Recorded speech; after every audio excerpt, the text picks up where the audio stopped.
ಎಲ್ಲರಿಗೂ ಜೈ ಭೀಮ್. ನಮಸ್ಕಾರ ಕರ್ನಾಟಕದ ಜನತೆಗೆ. ಇವತ್ತು ಲೈವ್ ಬರ್ತಕ್ಕಂಥ ಮುಖ್ಯ ಉದ್ದೇಶ ಏನಂದ್ರೆ, ನಿನ್ನೆ ತಾನೇ ಏನು ಕ್ಯಾಬಿನೆಟ್ ಅಲ್ಲಿ ಈ ಒಳ ಮೀಸಲಾತಿಯನ್ನ ಪ್ರಸ್ತಾಪಿಸಿ ಅದರ ಬಗ್ಗೆ ಒಂದು ವಿಷಯವನ್ನ ನಮ್ಮ ಕರ್ನಾಟಕದ ಜನತೆಗೆ ಏನು ನಾಗಮೋಹನ್ ದಾಸ್ ವರದಿಯನ್ನ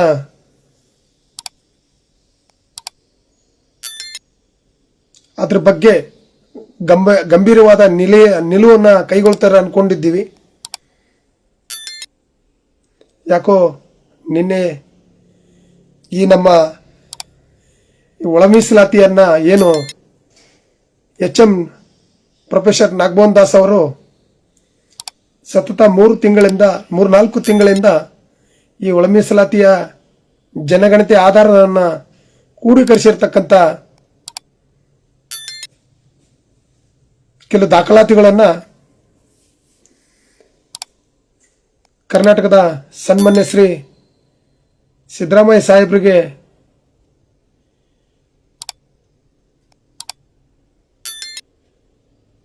ಆ ಒಂದು ವರದಿಯನ್ನ ಸಲ್ಲಿಸಿರ್ತಕ್ಕಂಥದ್ದು. ಆ ವರದಿಯನ್ನ ಆಧರಿಸಿ ನಿನ್ನೆ ಇದ್ರ ಬಗ್ಗೆ ಏನು ಒಳ ಮೀಸಲಾತಿ ಬಗ್ಗೆ ಚರ್ಚೆ ಮಾಡ್ತಾರೆ ಅನ್ಕೊಂಡಿದ್ವಿ ನಾವು. ಒಳ ಮೀಸಲಾತಿಯನ್ನ ಪ್ರಸ್ತಾವನೆ ಮಾಡದೆ ಮತ್ತು ಕಾಲಹರಣ ಮಾಡಿ ಅದಕ್ಕೆ ಮತ್ತೆ ಕೆಲವು ಟೈಮ್ಗಳು ತಗೊಂಡಿರ್ತಕ್ಕಂಥದ್ದು ಬಹಳ ನೋವಿನ ಸಂಗತಿ ಅಂತ ಹೇಳಕ್ ಇಷ್ಟಪಡ್ತೀನಿ ಸ್ನೇಹಿತರೆ. ಇದು ನಮ್ಮ ಕರ್ನಾಟಕದಲ್ಲಿ ಸುಮಾರು 25-30 ವರ್ಷಗಳ ನಿರಂತರವಾಗಿ ಒಳ ಮೀಸಲಾತಿಗೆ ಎಷ್ಟೋ ಹೋರಾಟದ ಭೀಮ ಸೈನಾನಿಗಳು ತಮ್ಮ ಪ್ರಾಣವನ್ನೇ ಈ ಒಳ ಮೀಸಲಾತಿಗಾಗಿ ಅರ್ಪಿಸಿರ್ತಕ್ಕಂಥದ್ದು.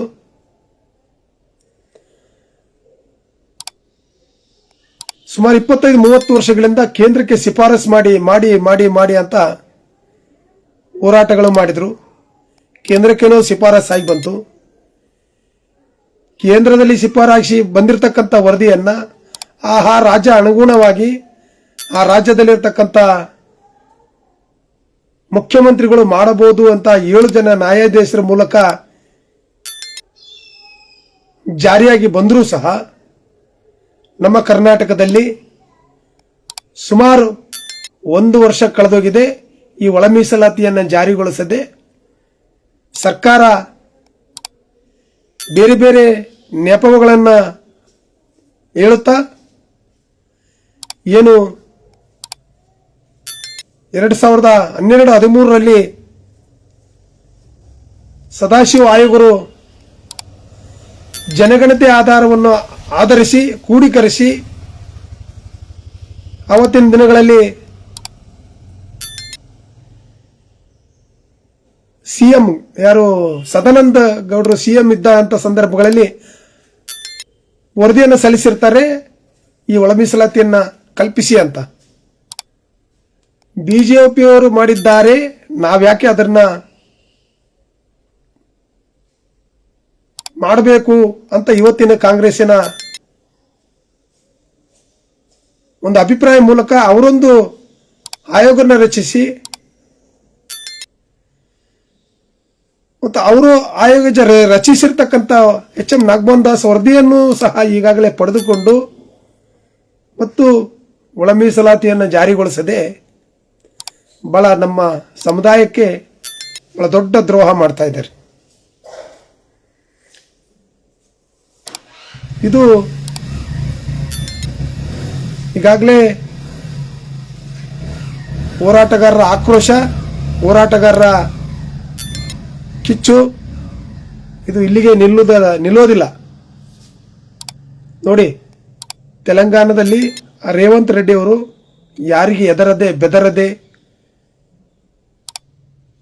ಅವರು ಎಲ್ಲಿ ಹೇಳಿಲ್ಲ ನಾನು ಒಳ ಮೀಸಲಾತಿ ಜಾರಿ ಮಾಡ್ತೀನಿ ಅಂತ. ಆದರೂ ಒಳ ಮೀಸಲಾತಿಯನ್ನು ಜಾರಿ ಮಾಡಿ ಅಲ್ಲಿರ್ತಕ್ಕಂಥ ಜನಾಂಗಕ್ಕೆ ನ್ಯಾಯವನ್ನು ಕಲ್ಪಿಸಿರ್ತಕ್ಕಂಥದ್ದು ಇದು ಒಂದು ಹೆಮ್ಮೆ ತರತಕ್ಕಂಥ ವಿಷಯ.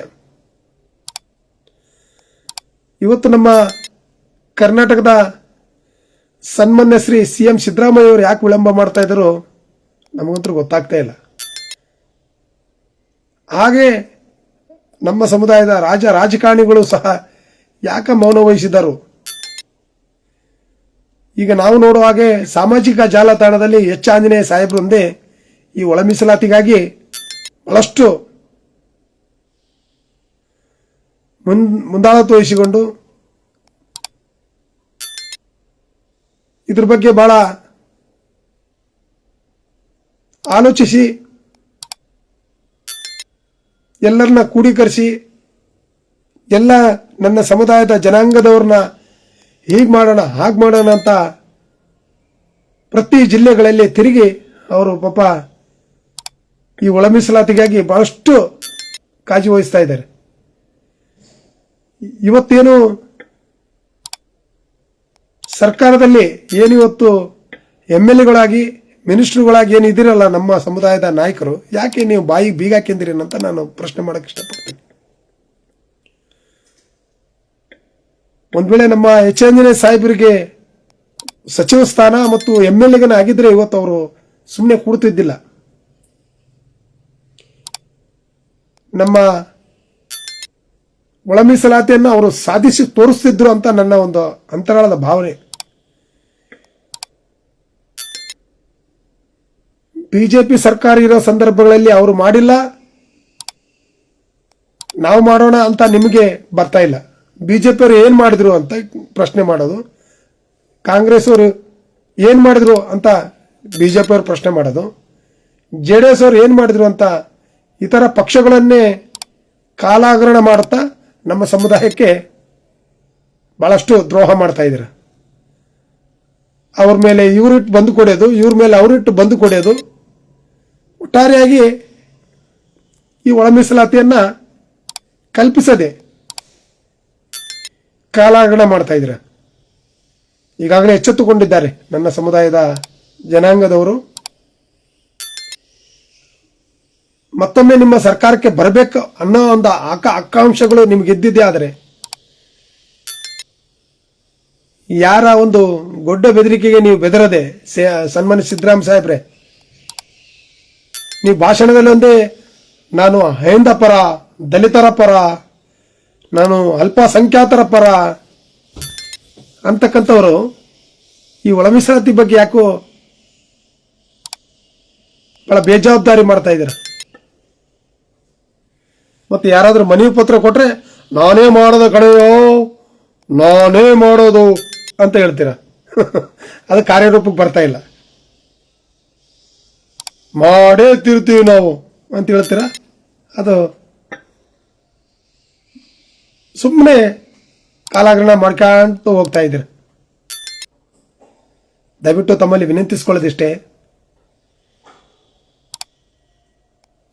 ಈ ಒಳ ಮೀಸಲಾತಿಯನ್ನ ಸುಮಾರು 25-30 ವರ್ಷಗಳಿಂದ ನಿರಂತರವಾಗಿ ಎಷ್ಟೋ ಹೋರಾಟದ ಜೀವಿಗಳು ಪ್ರಾಣವನ್ನೇ ಕಳೆದುಕೊಂಡಿದ್ದಾರೆ. ಈ ಒಳ ಮೀಸಲಾತಿಗಾಗಿ ನಿರಂತರವಾಗಿ ಹೋರಾಟಗಾರರು ವಿಭಿನ್ನ ರೀತಿಯಲ್ಲಿ ಹೋರಾಟಗಳು ಮಾಡ್ತಾ ಇದ್ದಾರೆ. ಅದನ್ನಾದರೂ ತಾವು ಮನಗೊಂಡು ನೀವು ಅತಿ ಶೀಘ್ರದಲ್ಲಿ ಒಳ ಮೀಸಲಾತಿಯನ್ನು ಜಾರಿಗೊಳಿಸಿ ಅನುಮೋದನೆ ಮಾಡಿ ಜಾರಿಯಲ್ಲಿ ತಂದಿದ್ದೇ ಆದರೆ ನೀವು ಸಮಾನತೆಗೆ ನ್ಯಾಯ ಕಲ್ಪಿಸಿದಂಗಾಗುತ್ತೆ. ಬಾಬಾ ಸಾಹೇಬ್ ಅಂಬೇಡ್ಕರ್ ಅವರ ಆಶಯಗಳನ್ನ, ಆದರ್ಶಗಳನ್ನ ನೀವು ಪಾಲಿಸಿದಂಗಾಗುತ್ತೆ ಅನ್ನೋದು ನನ್ನ ಮಾತಿನ ಆವಾಲನೆ. ಸ್ನೇಹಿತರೆ, ನಾನು ಸಾಮಾಜಿಕ ಜಾಲತಾಣದಲ್ಲಿ ನಾನು ಹೇಳ್ಬಾರ್ದು ಅನ್ಕೊಂಡಿದ್ದೆ, ಒಂದು ಮಾತು ಹೇಳಕ್ಕೆ ಇಷ್ಟಪಡ್ತೀನಿ. ವಿಭಿನ್ನವಾದ ರೀತಿಯಲ್ಲಿ ಒಬ್ಬೊಬ್ಬರು ಒಂದು ಪ್ಲಾಟ್ಫಾರ್ಮ್ ಬರದೆ ಎಲ್ಲರೂ ಒಂದು ಪ್ಲಾಟ್ಫಾರ್ಮ್ ಬರತಕ್ಕಂಥ ನಿರ್ಣಯ ಕೈಗೊಳ್ಳಿದ್ರಿ. ಇವತ್ತು ಬಿಜೆಪಿ ಅವರು ಒಂದು ಗುಂಪು, ಕಾಂಗ್ರೆಸ್ ಅವರು ಒಂದು ಗುಂಪು, JDS ಅವರು ಒಂದು ಗುಂಪು ಮಾಡದೆ ಏನು ತೆಲಂಗಾಣ ಭಾಗದಲ್ಲಿ ಯಾವ ರೀತಿ ಒಬ್ಬ ನಾಯಕತ್ವವನ್ನು ವಹಿಸಿಕೊಂಡು ಒಬ್ಬೇ ನಾಯಕನ ಮೂಲಕ ಯಾವ ರೀತಿ ಸಾಧಿಸದ ಅಲ್ಲಿರ್ತಕ್ಕಂಥ ಮಂದಕೃಷ್ಣ ಮಾದಿಗ, ಇಲ್ಲಿ ಕರ್ನಾಟಕದಲ್ಲಿ ಸಹ ತಾವೆಲ್ಲರೂ ನಿಮ್ಮ ಭಿನ್ನಾಭಿಪ್ರಾಯಗಳನ್ನು ಬದಿಗೊತ್ತಿ ಈ ವಿಷಯವನ್ನು ಗಂಭೀರವಾಗಿ ನಿಲುವನ್ನು ಕೈಗೊಂಡು ನೀವು ಏನು ಈ ಹೋರಾಟದ ಮುಂಚೂಣಿ ನಾಯಕರಾಗಿರ್ತಕ್ಕಂಥ ಹಿರಿಯ ಬುದ್ಧಿಜೀವಿಗಳೇ, ಒಂದು ಸ್ವಲ್ಪ ಒಳ ಮೀಸಲಾತಿಯ ಜಾರಿ ಆಗೋವರೆಗೂ ನಿಮ್ಮನ್ನು ನೀವು ತ್ಯಾಗ ಮಾಡಿಕೊಳ್ಳಿ. ಅವನು ಮೊನ್ನೆ ಬೆಳೆದಿದ್ದಾನೆ, ಇವನು ನಿನ್ನೆ ಬೆಳೆದಿದ್ದಾನೆ, ನಾನು 20-30 ವರ್ಷಗಳಿಂದ ನಿರಂತರವಾಗಿ ಇದ್ರ ಬಗ್ಗೆ ಆಗ್ರಹವನ್ನು ವ್ಯಕ್ತಪಡಿಸುತ್ತಿದ್ದೀನಿ ಅನ್ನೋದೆಲ್ಲವನ್ನು ನಾನು ಅಂತಕ್ಕಂಥದ್ದನ್ನು ಬದಿಗೊತ್ತಿ ನೀವೆಲ್ಲರೂ ಒಂದು ಪ್ಲಾಟ್ಫಾರ್ಮಿಗೆ ಬನ್ನಿ. ಒಂದು ವೇಳೆ ನೀವು ಬರದೇ ಹೋದರೆ ಇದನ್ನು ಇದೇ ರೀತಿ ಕಾಲಹರಣ ಮಾಡಿ ಸುಮ್ಮನೆ ನಮ್ಮ ಒಂದೊಂದು ಗುಂಪು ಒಂದೊಂದು ರೀತಿಯಲ್ಲಿ ಹೋರಾಟಗಳು ಮಾಡುತ್ತಾ ನಮ್ಮ ಸಮುದಾಯದ ಅನೇಕ ಆಕಾಂಕ್ಷದ ಹೋರಾಟದ ಜೀವಿಗಳಿಗೆ ಯಾಕೆ ಅಸಮಾನತೆಯ ಸೃಷ್ಟಿ ಮಾಡ್ತಕ್ಕಂಥ ಕಾರ್ಯರೂಪಕ್ಕೆ ನೀವು ಹೋಗಬೇಡಿ. ತಾವು ಈ ಲೈವ್ ಮೂಲಕ ನಾನು ವ್ಯಕ್ತಪಡಿಸಿದ್ದಷ್ಟೇ, ನೀವೆಲ್ಲರೂ ಇವತ್ತು ಸರ್ಕಾರ ವಿಭಿನ್ನವಾದ ರೀತಿಯಲ್ಲಿ ಒಬ್ಬೊಬ್ಬರು ಒಂದೊಂದು ರೀತಿ ಹೋರಾಟಗಳು ಮಾಡಿದರೆ ಈ ಹೋರಾಟಕ್ಕೆ ನಮ್ಮ ಅನ್ಕೊಂಡಿರ್ತಕ್ಕಂಥ ಈ ಒಳ ಮೀಸಲಾತಿಗೆ ಇನ್ನೂ ಅವರು ಕಾಲ ಹಗರಣ ಮಾಡ್ತಾ ಹೋಗ್ತಾರಂತ ನನ್ನ ಒಂದು ಅಭಿಪ್ರಾಯ. ಯಾಕಂತ ಹೇಳಿದ್ದು ಲೈವ್ ಮೂಲಕ ಹೇಳಬಾರ್ದು, ಆದರೆ ಎಲ್ಲರನ್ನೂ ನಾನು ರೀಚ್ ಮಾಡ್ಲಿಕ್ಕೆ ಆಗ್ಲಿಕ್ಕಿಲ್ಲ, ಎಲ್ಲರಿಗೆ ನಾನು ಅಪ್ರೋಚ್ ಮಾಡ್ಲಿಕ್ಕೆ ಆಗ್ಲಿಕ್ಕಿಲ್ಲ, ಎಲ್ಲರಿಗೆ ನಾನು ಮನವಿ ಮಾಡೋಕೆ ಆಗ್ಲಿಕ್ಕಿಲ್ಲ. ಹಾಗಾಗಿ ಸಾಮಾಜಿಕ ಜಾಲತಾಣದಲ್ಲಿ ಮನವಿ ಮಾಡ್ಕೊಳ್ತಾ ಇದ್ದೀನಿ, ತಾವು ಸ್ವಲ್ಪ ತ್ಯಾಗ ಮಾಡೋಕೆ ಆಗ್ತಾ ಇಲ್ಲ. ಎಲ್ಲ ಹೋರಾಟಗಾರರಿಗೆ ಹೇಳಕ್ಕೆ ಇಷ್ಟಪಡ್ತೀನಿ ನಾನು, ನಮ್ಮ ಸಮುದಾಯಕ್ಕಾಗಿ ಏನು ಒಳ ಮೀಸಲಾತಿಗಾಗಿ ನೀವೇನು ಹೋರಾಟಗಳು ಮಾಡ್ತಾ ಇದ್ದೀರಲ್ಲ, ತ್ಯಾಗ ಮಾಡಿ. ನಿಮ್ಮನ್ನು ನೀವು ತ್ಯಾಗ ಮಾಡಕ್ಕೆ ಆದರೆ ಇದರ ಇನ್ನೂ 1 ವರ್ಷನೂ ಈ ಸರ್ಕಾರನ ಮುಗಿಸುವಂಥ ಪರಿಸ್ಥಿತಿ ನಿರ್ಮಾಣ ಆಗ್ತಾ ಇದೆ. ನೋಡಿ, ತೆಲಂಗಾಣ ಭಾಗದಲ್ಲಿ ಏನು ನಮ್ಮ ಮಂದಕೃಷ್ಣ ಮಾದಿಗ ಅವರು ಒಂದೇ ಪ್ಲಾಟ್ಫಾರ್ಮ್, ಒಂದೇ ಅಜೆಂಡಾ, ಒಂದೇ ನಿರ್ಣಯ, ಒಂದೇ ಗುರಿ, ಒಂದೇ ಸಾಧನೆ, ಅಲ್ಲಿರ್ತಕ್ಕಂಥ ಸಾಧನೆಯನ್ನ ಸಾಧಿಸ್ಬಿಟ್ರು. ನಮ್ಮ ಕರ್ನಾಟಕದಲ್ಲಿ ಅಲ್ಲೊಬ್ರು ಒಂದು ಹೋರಾಟ ಪಾದಯಾತ್ರೆ ಮಾಡಿದ್ರೆ, ಇಲ್ಲೊಬ್ರು ಒಂದು ಹೋರಾಟ ಉಪವಾಸ ಸತ್ಯಾಗ್ರಹ ಮಾಡ್ತಾರೆ, ಇಲ್ಲೊಂದು ಹೋರಾಟ ಉಪವಾಸ ಸತ್ಯಾಗ್ರಹ ಮಾಡಿದ್ರೆ ಅಲ್ಲೊಂದು ರಥಯಾತ್ರೆ ಮಾಡ್ತಾರೆ, ಅಲ್ಲೊಂದು ರಥಯಾತ್ರೆ ಮಾಡಿದ್ರೆ ಇಲ್ಲೊಂದು ದಸಬತ್ತಲೆ ಹೋರಾಟ ಮಾಡ್ತಾರೆ. ಅಲ್ಲ, ವಿಷಯ ಒಂದೇ, ಬಟ್ ಗುಂಪುಗಳು ಅಗಲಿಕೆ ಆಗಿ ಈ ಒಂದು ಒಳ ಮೀಸಲಾತಿ ಸಾಧಿಸೋಕ್ಕೆ ಆಗ್ತಾ ಇಲ್ಲ ಅನ್ನೋದು ನನ್ನೊಂದು ಅಭಿಪ್ರಾಯ. ನೀವು ಯಾರು ಅನ್ಯತಾ ಭಾವಿಸಬೇಡಿ.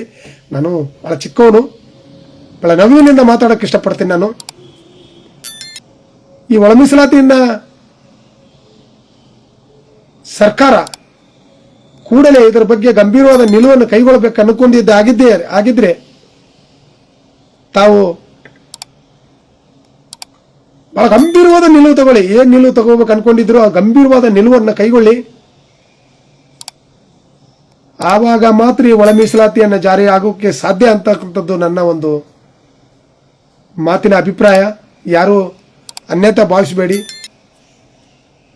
ಇಲ್ಲಿಗೆ ಬಹಳಷ್ಟು ವರ್ಷಗಳಿಂದ ನಿರಂತರವಾಗಿ ಒಳ ಮೀಸಲಾತಿಯನ್ನ ಜಾರಿ ಮಾಡಿ ಆ ಹೋರಾಟ ಈ ಹೋರಾಟ ಅಂತ ಭಯಂಕರ ಹೋರಾಟಗಳನ್ನು ಆದವು.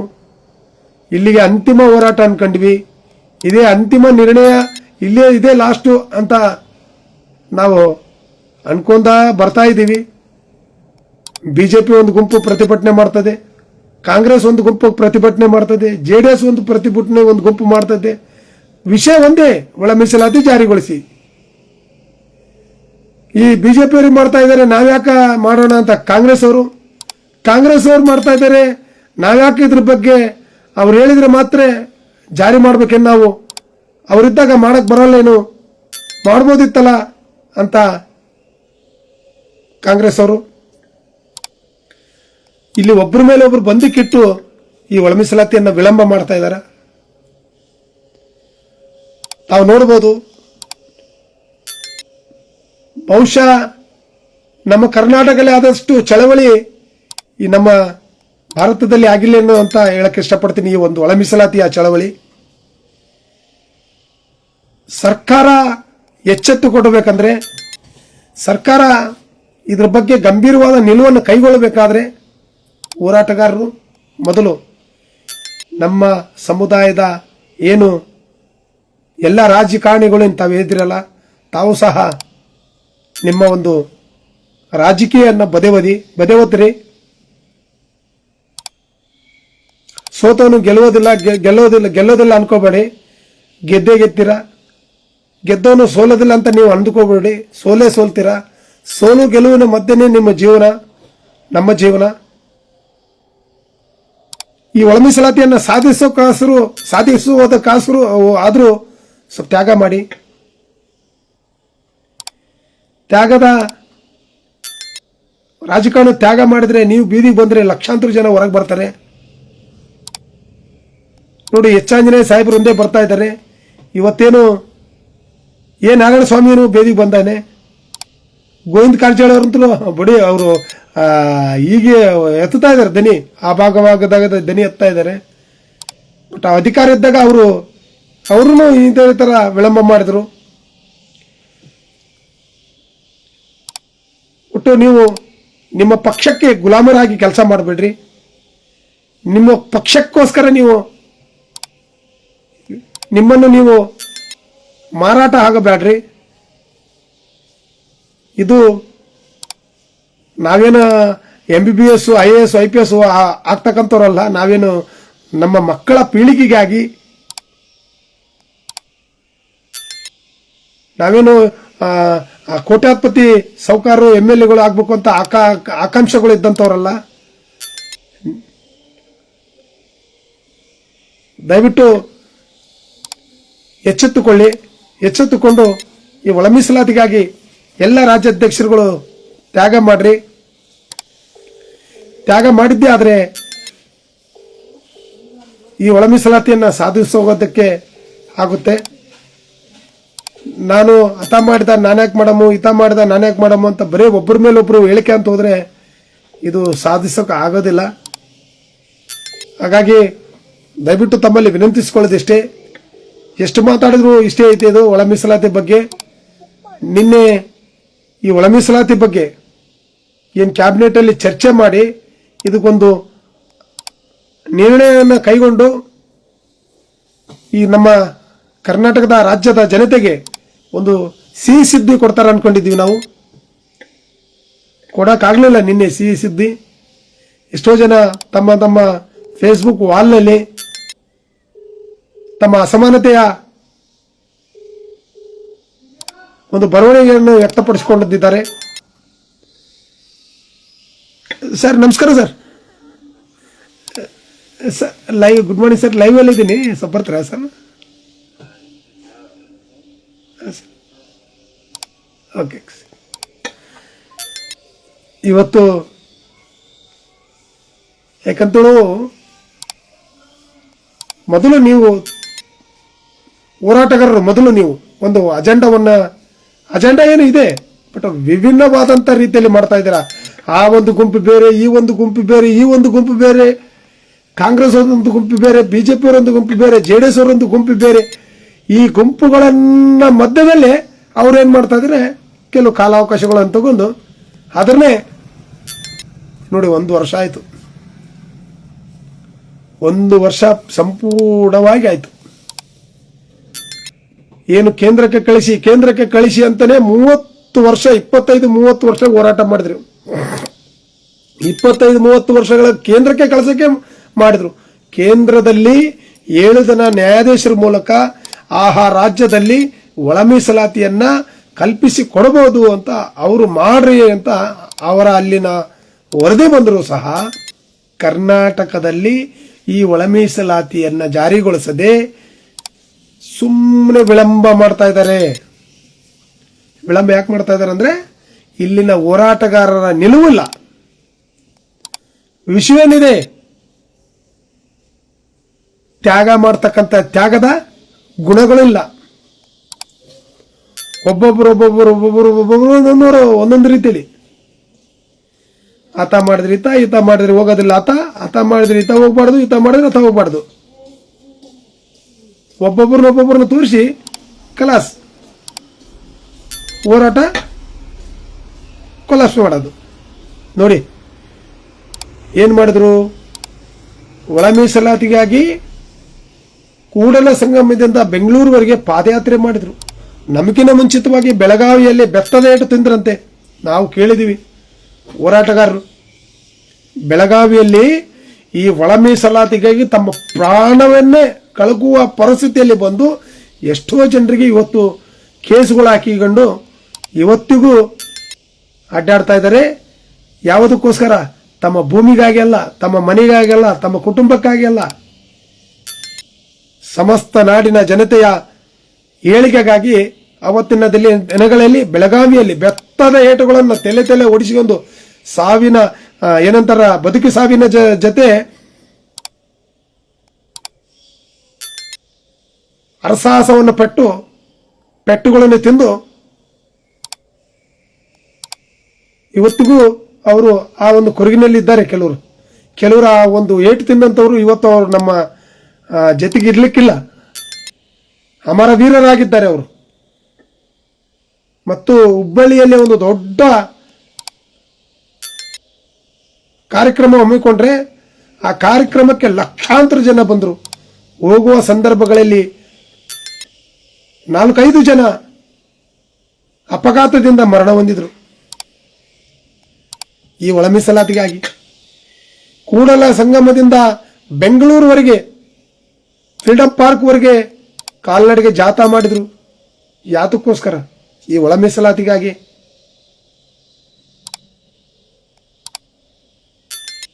ಮತ್ತು ಪ್ರೊಫೆಸರ್ ಬಿ ಕೃಷ್ಣಪ್ಪ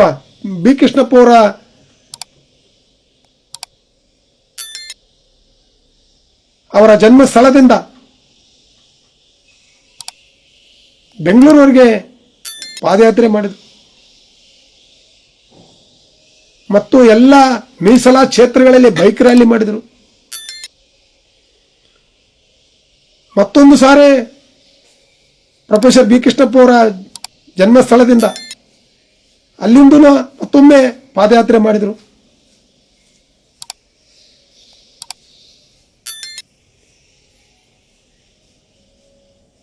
ರಥಯಾತ್ರೆ ಮಾಡಿದರು.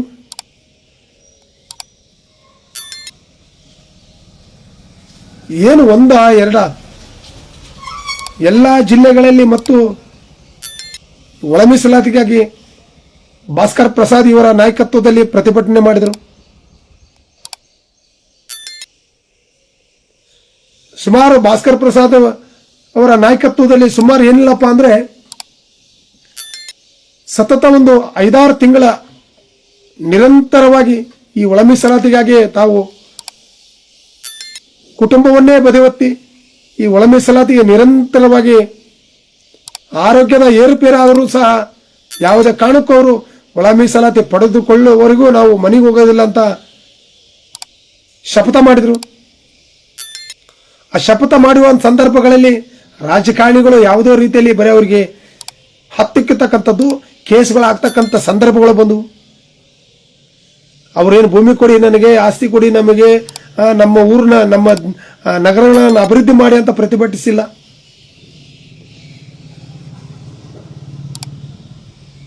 SCP ಅನುದಾನಗಳನ್ನು ನಮಗೆ ನಮ್ಮೂರಿಗೆ ನೀವು ಕಲ್ಪಿಸಿ ಅಂತ ಏನವರು ತಮ್ಮ ಏನಂತಾರೆ ತಮ್ಮ ಕುಟುಂಬಕ್ಕಾಗಿ ಅವರೇನು ಹೇಳಿಲ್ಲ. ಅವರು ಸಮಾಜದ ಹಿತಾಸಕ್ತಿ ಇಟ್ಟುಕೊಂಡು ಕುಟುಂಬಕ್ಕಾಗಿ ಕುಟುಂಬವನ್ನು ತ್ಯಾಗ ಮಾಡಿ ಈ ಸಮಾಜಕ್ಕಾಗಿ ಎಷ್ಟೋ ಹೋರಾಟಗಾರರು ಕೇಸ್ಗಳು ಹಾಕಿಕೊಂಡು ಈ ಒಳ ಮೀಸಲಾತಿಗಾಗಿ ನಿರಂತರವಾಗಿ ಹೋರಾಟಗಳು ಮಾಡಿಕೊಂಡು ಇರ್ತಾ ಇದ್ದಾರೆ. ಬಟ್ ಏನು ವಿಷಯ ತಪ್ಪೇನಾಗಿದೆ ಅಂದರೆ ಇಲ್ಲಿ ಒಂದೇ ಅಜೆಂಡಾದಲ್ಲಿ ಏನು ಮಂದಕೃಷ್ಣ ಮಾದಿಗವರು ಯಾವ ರೀತಿ ಅವರು ಗಂಭೀರವಾದ ನಿಲುವನ್ನು ಕೈಗೊಂಡು ಅಲ್ಲಿ ಯಾವ ವ್ಯಕ್ತಿಗಳು ಅವ್ರನ್ನ ಏನಂತಾರೆ ಅವರ ವಿರೋಧ ಪಡಿಸಿದ್ರು ಸಹ ಅಲ್ಲಿ ಒಂದು ತೆಲಂಗಾಣ ಭಾಗದಲ್ಲಿ ಎಲ್ಲರೂ ಸಹಬಾಳ್ವೆಯಿಂದ ಅವರಿಗೆ ಮನ್ನತ್ತು ನೀಡಿ ಅವರ ಜೊತೆಗೆ ಎಗಲಾಗಿ ನಿಂತು ಅಲ್ಲಿನ ಒಳ ಮೀಸಲಾತಿ ಸಾಧಿಸುವವರೆಗೂ ಬಿಡಲಿಲ್ಲ. ಅವರು ಸಾಧಿಸಿದ್ರಲ್ಲಿ ಯಾಕೆ ಹೇಳಿ, ಒಬ್ಬ ವ್ಯಕ್ತಿನ ಹಿಂಬಾಲಿಸಿದ್ರು ಅವರು. ಒಬ್ಬ ವ್ಯಕ್ತಿನ ಅವನು ತಪ್ಪು ಒಪ್ಪು ಅವನು ಏನೇ ಮಾಡಲಿ ಎಂತ ಮಾಡಲಿ ಅಂತಂದು ಅವ್ರನ್ನ ಮಂದಕೃಷ್ಣ ಅವ್ರನ್ನ ಹಿಂಬಾಲಿಸಿದ್ರು. ಇಲ್ಲಿ ಕರ್ನಾಟಕದಲ್ಲಿ ಲಕ್ಷಾಂತರ ಜನ ನಾವು ರಾಜ್ಯಾಧ್ಯಕ್ಷರಿದ್ದೀವಿ. ತ್ಯಾಗ ಮಾಡ್ತಾ ಇಲ್ಲ ನಾವು. ನಮ್ಮ ತ್ಯಾಗದ ಅವಕಾಶಗಳನ್ನು ನೋಡಿ ಇಲ್ಲಿನ ರಾಜಕಾರಣಿಗಳು ನಮ್ಮನ್ನ ಬೆನ್ನಿಗೆ ಬರೆ ಹಾಕ್ತಾ ಇದ್ದಾರೆ. ಏನ್ ಮಾಡ್ತಾ ಇದ್ದಾರಪ್ಪ ಅಂದ್ರೆ, ಇವ್ರು ಹಿಂಗೆ ಒದರ್ತಾರ ಹೇಳ್ತಾರೆ, 3-4 ತಿಂಗಳು ಒದರ್ತಾರ, ಆಮೇಲೆ ಮನೆಗೆ ಹೋಗಿ ಕುಂದಿರ್ತಾರ ಅನ್ನೋ ಒಂದು ಮೆಟ್ಟಿಗೆ ನಾವು ತಂದಿಟ್ಟಿಬಿಟ್ಟಿವಿ. ದಯವಿಟ್ಟು ನಾನು ವಿನಂತಿಸಿಕೊಳ್ಳೋದಿಷ್ಟೇ,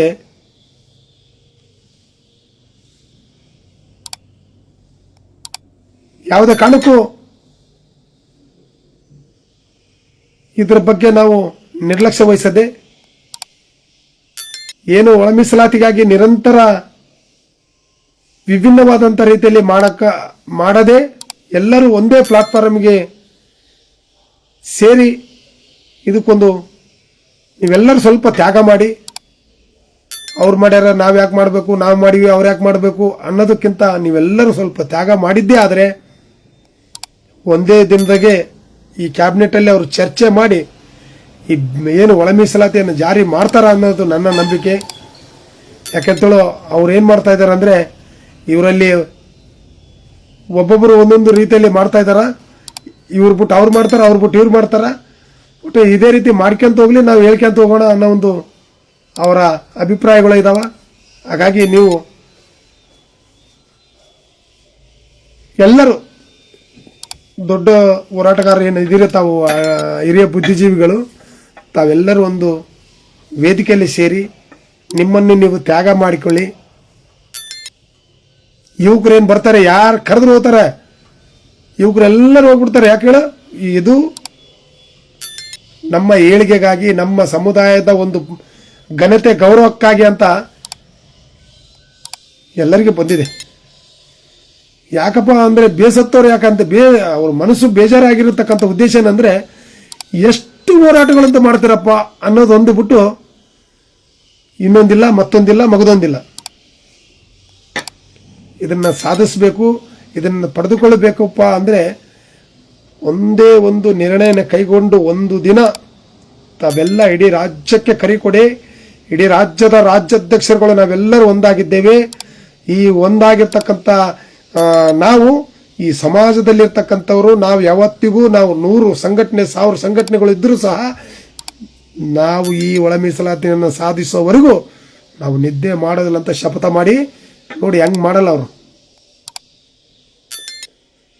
ಕಾಂಗ್ರೆಸ್ ಅವರು, ಬಿಜೆಪಿ ಅವರು, JDS ಅವರು ಎಲ್ಲ ಪಕ್ಷಗಳನ್ನು ಒಂದು ಸೈಡ್ ಬದಿಗೊತ್ತಿ ಬಿಡಿ.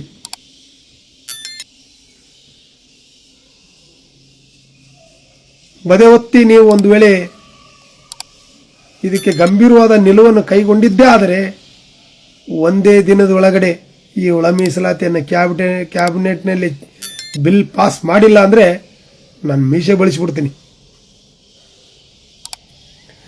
ಅವ್ರೇನು ಮಾಡ್ತಾ ಇದ್ದಾರೆ ಅಂದರೆ, ಒಬ್ಬೊಬ್ಬರು ಒಂದೊಂದು ಹೋರಾಟಗಳು ಮಾಡುತ್ತಾ ಒಟ್ಟು ನಿಮ್ಮಲ್ಲಿ ಏನೇ ಉದ್ದೇಶ ಐತೆ ಅಂತ ನಾನು ಹೇಳ್ಬಿಡ್ತೀನಿ ತಲೆಯಾಗ. ನಾನು ಚಳವಳಿ ಮಾಡಿದೆ, ಒಳ ಮೀಸಲಾತಿ ನನ್ನಿಂದಲೇ ಜಾರಿ ಆಯಿತು, ನನ್ನ ಸಂಘಟನೆಯಿಂದನೇ ಜಾರಿ ಆಯಿತು ಅನ್ನೋ ಒಂದು ಅಹಂ ಇಟ್ಟುಕೊಂಡು ನಾವು ಹೋರಾಟಗಳು ಮಾಡಿದ್ದೇ ಆದರೆ ಇದನ್ನು ತಲೆ ತೆಗೆದುಬಿಟ್ಟು ಬನ್ನಿ ಮಾಡೋಣ, ನಾವು ಸಹ ನಿಮ್ಮ ಜೊತೆ ನಿಲ್ತೀವಿ. ನಾನು ಸುಮಾರು 2-4-5 ವರ್ಷ 3-4 ವರ್ಷನೇ ಮನೆ ಬಿಟ್ಬಿಟ್ಟು ಒಳ ಮೀಸಲಾತಿಗಾಗಿ ಎಲ್ಲೆಲ್ಲಿ ಹೋರಾಟಗಳು ಮಾಡ್ತಾರ, ಎಲ್ಲೆಲ್ಲಿ ಪೂರ್ವಭಾವಿ ಸಭೆಗಳು ಮಾಡ್ತಾರ, ಆ ಸಭೆಗಳಲ್ಲಿ ಸಣ್ಣ ಸಣ್ಣ ಮಕ್ಕಳು ಬಿಟ್ಟು ಈ ಒಳ ಮೀಸಲಾತಿಗಾಗಿ ನಿರಂತರ ಹಿಂಬಾಲಿಸಿದ್ದೆ. ನಾನು ಎಲ್ಲೆಲ್ಲಿ ಹೋಗ್ತಾರ ಅಲ್ಲೆಲ್ಲಿ ಓದ್ತಿದ್ದೆ. ನನಗೊಬ್ಬ ಸ್ನೇಹಿತ ಹೇಳ್ದ, ಒಳ ಮೀಸಲಾತಿ ಒಂದು ವೇಳೆ ಹಣ ಬಂದರೆ ನಮ್ಮ ಸಮಾಜಕ್ಕೆ ಒಂದು ಒಂದು ದೊಡ್ಡ ಅಮೃತ ಬಂದಂಗೆ ಆಗುತ್ತಣ್ಣ. ಯಾಕಂತೇಳು ಬಹುಸಂಖ್ಯಾತರು ಇರ್ತಕ್ಕಂಥವ್ರಿಗೆ ಜನಸಂಖ್ಯೆ ಆಧಾರವಾಗಿ ಕೆಲವು ಸವಲತ್ತುಗಳು ಸಿಗ್ತಾ ಇಲ್ಲ. ಏನಾಗ್ತಾ ಇದಾವೆ ಅಂದರೆ ಬಹುಸಂಖ್ಯಾತರು ನಾವು ಪಾಲುಗಳು ಯಾರ್ಯಾರು ಪಡ್ಕೊಳ್ತಾ ಇದ್ದಾರೆ ಅಂತ ಹೇಳಿದಾಗ ನನಗೆ ಭಾಳ ನೋವಿನಿಂದ ಈ ಒಂದು ಒಳ ಮೀಸಲಾತಿಯಲ್ಲಿ ಭಾಗವಹಿಸಿ ಎಲ್ಲೆಲ್ಲಿ ಹೋರಾಟಗಳು ಅಥವಾ ಪ್ರತಿಯೊಂದು ಹೋರಾಟಗಳಲ್ಲಿ, ಪ್ರತಿಯೊಂದು ಗಾಂಧಿ ಭವನದಲ್ಲಿ ಚರ್ಚೆಗಳು ಎಲ್ಲದರಲ್ಲಿ ಭಾಗವಹಿಸಿ ಇತ್ತೀಚೆಗೆ ನಡೆದಂಥ ಪ್ರತಿಭಟನೆಗಳಲ್ಲಿ ನಾನು ಭಾಗವಹಿಸಲಿಕ್ಕೆ ಆಗಲಿಲ್ಲ. ಯಾಕಂತೇಳು ಸ್ವಲ್ಪ ಮನೆಯಲ್ಲಿ ಆರ್ಥಿಕ ಪರಿಸ್ಥಿತಿ ಇರೋ ಕಾರಣಕ್ಕಾಗಿ ನಾನು ಈಗ ನಡೆದಿರ್ತಕ್ಕಂಥ ಪ್ರತಿಭಟನೆಗಳಲ್ಲಿ ನಾನು ಭಾಗವಹಿಸಲಿಲ್ಲ. ನಿಜವಾಗ್ಲೂ ಹೇಳ್ತೀನಿ, ಸ್ವಲ್ಪ ತ್ಯಾಗ ಮಾಡಬೇಕಾಗ್ಯದ. ತ್ಯಾಗ ಮಾಡದೇ ಹೋಗಿ ನಾವು ಇದೇ ರೀತಿ ನಾವು ಒಂದೊಂದು ಗುಂಪು ಮಾಡಿದ್ದೇ ಆದರೆ ಇದಕ್ಕಿನ್ನ ಟೈಮ್ ತೊಗೊತಾರ, ಇನ್ನೂ ದಿನಗಳು ಹೋಗ್ತವ.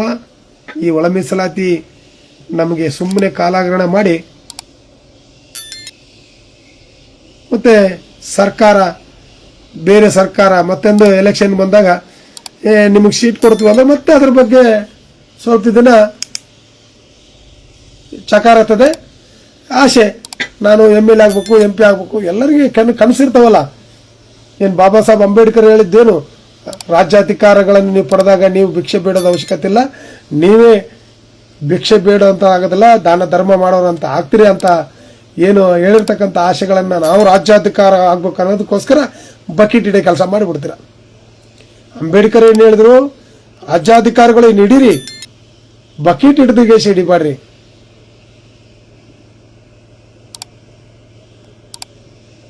ಬಕೆಟ್ ಹಿಡಿದು ಕೇಸೆ ಇಲ್ಲಿವರೆಗೂ ಈ ನನ್ನ ಸಮುದಾಯ ಈ ಒಂದು ಪರಿಸ್ಥಿತಿಗೆ ಬಂದು ನಿಂತಿದೆ. ಇವತ್ತು ನೋಡಿ, ನಮ್ಮ ಸಮುದಾಯದ ಎಲ್ಲ ರಾಜಕಾರಣಿಗಳು ಬಾಯಿಗೆ ಬೀಗ ಕೆಂಬಿಟ್ಟವ್ರೆ. ಏನು ಒಂದು ಮಾತೆತ್ತಾ ಇಲ್ಲ. ಹೌದಲ್ಲ, ಇದು 30 ವರ್ಷಗಳಿಂದ ಸತತ ಹೋರಾಟ. ಇದಕ್ಕೇನಾದರೂ ಒಂದು ಮಾಡ್ತಾ ಇದ್ದಾರೆ. ಪಾಪ ಹೋರಾಟಗಾರರು ಆ ಬೀದಿಗೆ ಬಂದು ಕುಟುಂಬವನ್ನು ಬದಿವತ್ತಿ, ಸಂಸಾರವನ್ನು ಬದಿವತ್ತಿ, ತಮ್ಮ ಮನೇಲಿ ಏನು ಐದು ಇಲ್ಲೋ ಹೆಂಗ ಇದು ಒಳ ಮೀಸಲಾತಿಗೆ ಪಾಪ ನಿರಂತರ ಹೋರಾಟಗಳು ಮಾಡೇ ಮಾಡ್ತಾ ಇದ್ದಾರೆ ಅಂತಂದು ಈ ರಾಜಕಾರಣಿಗಳಂತರೂ ಕಲ್ಲು ಹೃದಯವಂತರ ಆಗ್ಬಿಟ್ರೆ. ಕಲ್ಲು ಹೃದಯ ಅವರನ್ನು ತ್ಯಾಗ ಮಾಡ್ತಾ ಇಲ್ಲ ರಾಜಕಾರಣಿಗಳು. ಕೋಟಿಗಳು, ಈ ಸಾವಿರಾರು ಕೋಟಿ ಗಳಿಸಿದ್ರು ಇನ್ನೂ ಗಳಿಸ್ಬೇಕಂತಾರೆ ಹೊರತು ಇದಕ್ಕೊಂದು ಸ್ವಲ್ಪ ತ್ಯಾಗ ಮಾಡ್ತೀವಿ ಅನ್ನೋ ಒಂದು ತ್ಯಾಗದ ಗುಣಗಳನ್ನಾದರೂ ಅಳವಡಿಸ್ಕೊಳ್ತಾ ಇಲ್ಲ ನಮ್ಮ ಸಮುದಾಯದ ರಾಜಕಾರಣಿಗಳು. ಕಲ್ಲು ಹೃದಯವಂತರ ಆಗ್ಬಿಟ್ರೆ ಅವರು, ಕಲ್ಲು ಹೃದಯವಂತರು. ಏನು ಮಾಡಿತ್ತು ನಾನು. ಹಾಗಾಗಿ ನಾನು ಹೆಚ್ಚಿಗೆ ಮಾತನಾಡೋಕ್ಕೆ ಇಷ್ಟಪಡೋದಿಲ್ಲ. ನನ್ನ ಅಭಿಪ್ರಾಯ ಇಷ್ಟೇ. ದಯವಿಟ್ಟು ಒಳ ಮೀಸಲಾತಿಯ ಸನ್ಮಾನ್ಯ ಶ್ರೀ ಸಿದ್ದರಾಮಯ್ಯ ಸಾಹೇಬ್ರೆ, ನೀವು ಅಹಿಂದ ಪರ, ದಲಿತರ ಪರ, ನಾನು ಹಿಂದುಳಿದವರ ಪರ, ನಾನು ಅವ್ರ ಪರ ಇವ್ರ ಪರ ಅನ್ನೋದು ಬಿಟ್ಟು ಸುಮಾರು ವರ್ಷಗಳಿಂದ ನಿರಂತರವಾಗಿ ತಮ್ಮ ಪ್ರಾಣವನ್ನೇ ಅಂಗೈಯಲ್ಲಿಟ್ಟುಕೊಂಡು ಹೋರಾಟ ಮಾಡ್ತಾ ಇರ್ತಕ್ಕಂಥ ಹೋರಾಟಗಾರರ ಹೋರಾಟಗಳನ್ನಾದರೂ ತಾವು ಮೆಣೆದು ಈ ಒಳ ಮೀಸಲಾತಿಯನ್ನು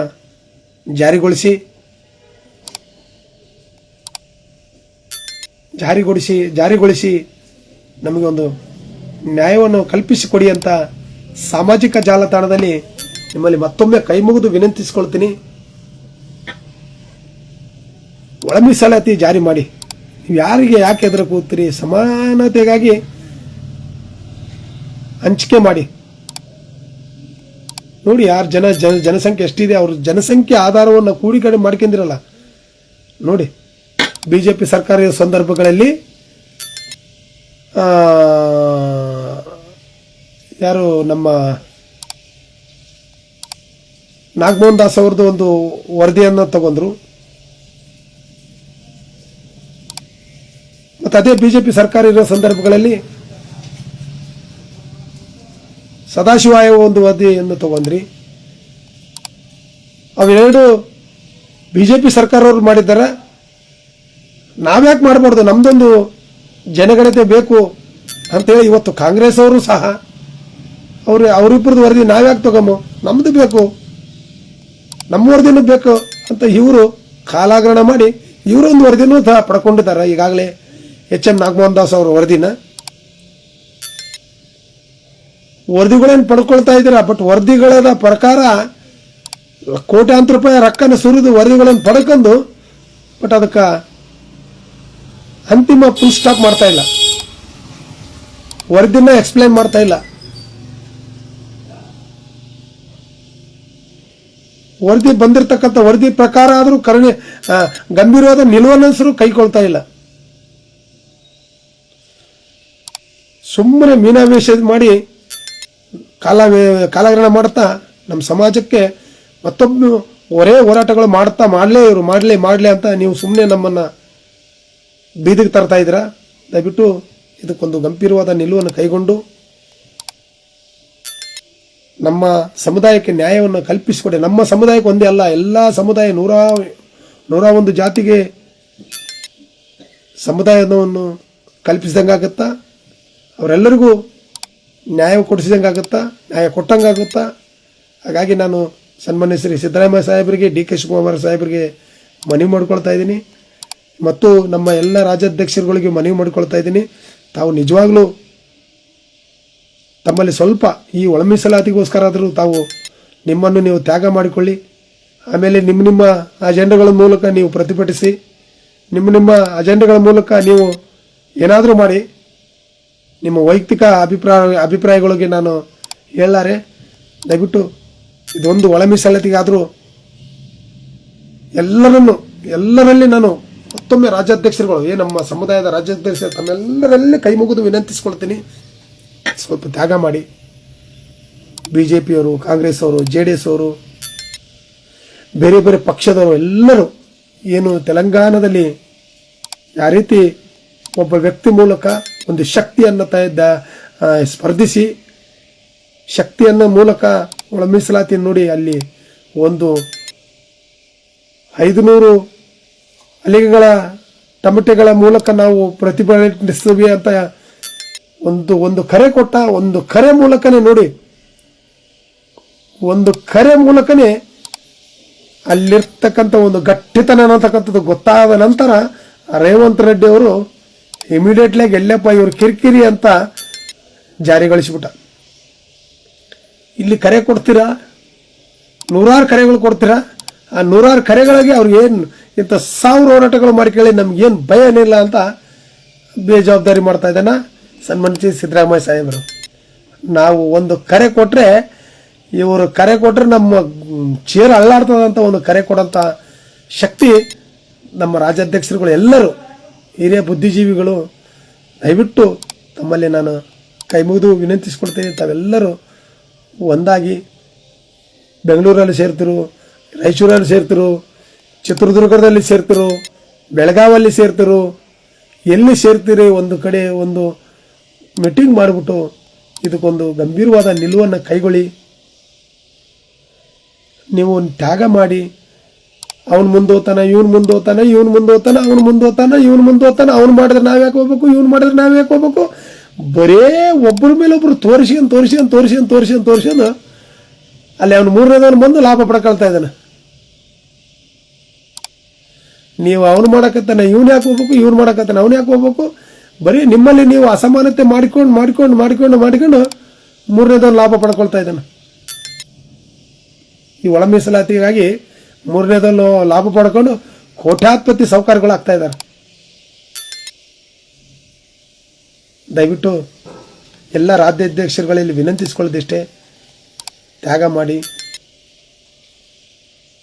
ನಿಮ್ಮ ಅನ್ನೋದು ಬುಟ್ಕೇಸಿ ನೀವೆಲ್ಲರೂ ಒಂದೇ ಪ್ಲಾಟ್ಫಾರ್ಮ್ಗೆ ಸೇರಿ ಎಲ್ಲಾದರೂ ಒಂದು ಸೇರಿಕೆಸಿ ಕೂತು ಇದಕ್ಕೆ ಒಂದು ಗಂಭೀರವಾದ ನಿಲುವನ್ನು ಕೈಗೊಳ್ಳಿ.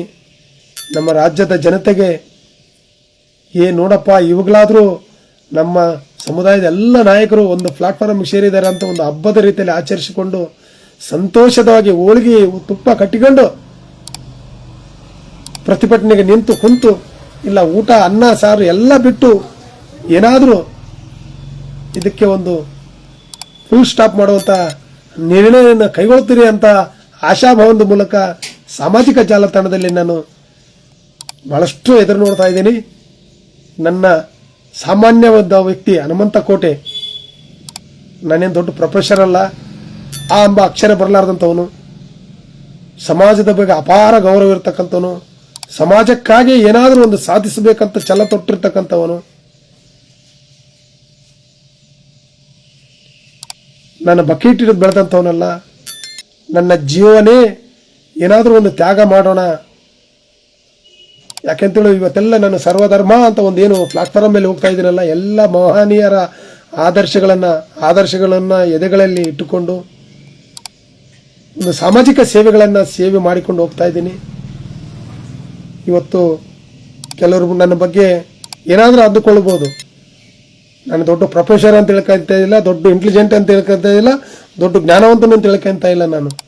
ನಾನು ಕೂಲಿ ಕೆಲಸ ಮಾಡಿ ಬಂದು ಈ ಸಮಾಜದಲ್ಲಿ ಏನಾದರೂ ಒಂದು ಸಾಧಿಸೋಣ ಅನ್ನೋ ಒಂದು ಸಂಕಲ್ಪದೊಂದಿಗೆ ಬಂದಿದ್ದೀನಿ. ನಿಮ್ಮೆಲ್ಲರ ಪ್ರೀತಿ ಇರಲಿ. ನಾನು ಕೊಟ್ಟಿರ್ತಕ್ಕಂಥ ಸಲಹೆಗಳನ್ನು ನಿಮ್ಮ ತಮ್ಮನಾಗಿ, ನಿಮ್ಮ ಮಗನಾಗಿ, ನಿಮ್ಮ ಮನೆಯ ಜೀತನಾಳನಾಗಿ ನೀವು ನನ್ನ ಮಾತನ್ನು ಅಂಗೀಕರಿಸ್ತೀರ ಅಂತ ಹೇಳ್ತಾ ಈ 4 ಮಾತುಗಳನ್ನು ಮುಕ್ತಾಯ ಮಾಡ್ತಾ ಇದ್ದೀನಿ. ನೀವು ನಿಮ್ಮ ಅಭಿಪ್ರಾಯಗಳನ್ನು ಕಾಮೆಂಟ್ ಮೂಲಕ ವ್ಯಕ್ತಪಡಿಸಿ. ನಾನು ಏನಾದರೂ ಮಾತಿನಲ್ಲಿ ಸ್ವಲ್ಪ ಮಾತಾಡೋ ಸಂದರ್ಭಗಳಲ್ಲಿ ಯಾವುದಾದ್ರೂ ಶಬ್ದಗಳು ತಪ್ಪು ಕಂಡು ಬಂದಲ್ಲಿ ನನ್ನನ್ನು ಕ್ಷಮಿಸಿ. ಯಾಕಂತೇಳಿ ಭಾಳ ನವೀನಿಂದ ಮಾತಾಡ್ತಾ ಇದ್ದೀನಿ ಸ್ನೇಹಿತರೆ. ನಾವು ಯಾರ ಬಗ್ಗೆ ಯಾವುದೇ ಜನಾಂಗದವ್ರಿಗೆ ಅನ್ಯಾಯ ಆದಾಗ ಮೊದಲು ಬರ್ತಕ್ಕಂಥವರೇ ದಲಿತರು, ನಾವು ಮಾದಿಗರು. ಬೀದಿಗೆ ಬಂದು ಹೋರಾಟ ಮಾಡಿ ಆ ಕುಟುಂಬಗಳಿಗೆ ನ್ಯಾಯ ಕೊಡಿಸ್ಬೇಕು ಅಂತ ಮುಂದೆ ಹೆಜ್ಜೆಡ್ತಕ್ಕಂಥವ್ರು ನಾವು. ನಮಗೆ ಅನ್ಯಾಯ ಆಗ್ತಾ ಇದೆ ಮತ್ತು ಎಲ್ಲ ಸಮುದಾಯದ ರಾಜಕಾರಣಿಗಳೇ ನಮ್ಮ ಸಮುದಾಯಕ್ಕೆ ನ್ಯಾಯವನ್ನು ಕಲ್ಪಿಸುವುದಕ್ಕಾಗಿ ತಾವು ಸಹ ತ್ಯಾಗ ಮಾಡಿ ರಾಜಕಾರಣಿಗಳೇ ಈ ಬಹುದಿನಗಳಿಂದ ಹೋರಾಟಗಳು ಮಾಡ್ತಾ ಇದ್ದಾರೆ ಅಂತ ತಾವು ಸಹ ಹೃದಯವಂತರಾಗಿ ಇವರು ಕೇಳ್ತಕ್ಕಂಥ ಹಕ್ಕು ಸರಿ ಇದೆ, ಇವ್ರಿಗೆ ಕೊಡಿ ಅಂತ ನೀವು ಸಹ ಕ್ಯಾಬಿನೆಟಲ್ಲಿ ಏನು ಬೇರೆ ಸಮುದಾಯದ ರಾಜಕಾರಣಿಗಳು ಅಂತ ಇದ್ದೀರಾ, ತಾವು ಸಹ ನಮ್ಮ ಮೇಲೆ ಕರುಣೆ ತೋರಿ ಇವರಿಗೆ ಕೊಡಲೇಬೇಕು ಅಂತ ಸನ್ಮಾನ್ಯ ಸಿದ್ದರಾಮಯ್ಯ ಸಾಹೇಬರಿಗೆ ಒತ್ತಾಯ ಮಾಡಿ ಅಂತ ಹೇಳ್ತಾ ಎಲ್ಲರಲ್ಲಿ ವಿನಮ್ರದಿಂದ ವಿನಂತಿಸಿಕೊಳ್ಳುತ್ತಾ ಈ ಒಂದು ಲೈವನ್ನು ಇಲ್ಲಿಗೆ ಮುಕ್ತಾಯ ಮಾಡ್ತಾ ಇದ್ದೀನಿ. ಇದನ್ನು ಶೇರ್ ಮಾಡ್ತಿರು, ಕಾಮೆಂಟ್ ಮಾಡ್ತಿರು, ಚೀಮಾರಿ ಮಾಡ್ತಿರು. ಅದು ನನ್ನ ಸ್ನೇಹಿತರುಗಳಿಗೆ, ನನ್ನ ಮುಖಪಟ್ಟದ ಎಲ್ಲ ಗುರು ಹಿರಿಯರಿಗೆ ಬಿಟ್ಟಿದ್ದು. ತಪ್ಪಾಗಿ ಕಂಡಿರ್ತಕ್ಕಂಥ ಯಾವುದೇ ಇರಲಿ ಅವು ಹೊಟ್ಟೆಗಳ ಕೇಳಿ. ನಾನೇನು ದೊಡ್ಡ ಮಹಾನ್ ಪಂಡಿತನಲ್ಲ.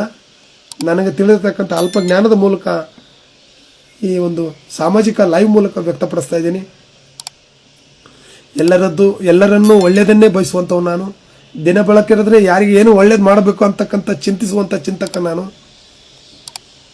ದಯವಿಟ್ಟು ಶೇರ್ ಮಾಡಿ, ಕಾಮೆಂಟ್ ಮಾಡಿ, ಲೈಕ್ ಮಾಡಿ ಅಂತ ಯಾವುದೇ ಕಾರಣಕ್ಕೂ ಕೇಳ್ಕೊಳ್ಳಲ್ಲ. ಇಷ್ಟ ಆದರೆ ಮಾಡಿ, ಇಲ್ಲಂದಿರಿಲ್ಲ. ಇದು ವಾಕ್ ಸ್ವಾತಂತ್ರ್ಯ. ನಿಮ್ಮ ಅಭಿಪ್ರಾಯಗಳನ್ನು ಹೇಳ್ಬೋದು, ಹೇಳದಿರ್ಬೋದು, ಅದು ನಿಮಗೆ ಬಿಟ್ಟಿದ್ದು. ನಮಸ್ಕಾರ, ಎಲ್ಲರಿಗೂ ಒಳ್ಳೆಯದಾಗಲಿ. ಶುಭ ಮುಂಜಾನೆ.